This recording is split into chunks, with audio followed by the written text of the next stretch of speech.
and welcome back. Ron here once again. Today's daily reminder is simple, guys, and that is do not ignore volume. Okay, so if you have the volume columns, do not ignore the volume day, and also whatever smaller time frame you're using. So if you're using volume 10-minute like I use, do not ignore that one early in the morning, especially because you'll see that it spikes up to over 1,000, 2,000, 3,000, even 10,000 of the average volume for the last 30 bars. So do not ignore the volume because it will help you pick out the best stocks for the best breakouts or sell-offs available. So once again, guys, do not ignore the volume, okay?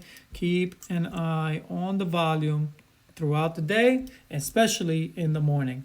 Okay, so let's go, let's get it, and let's make that money. More money, more money! Ah, all very exciting.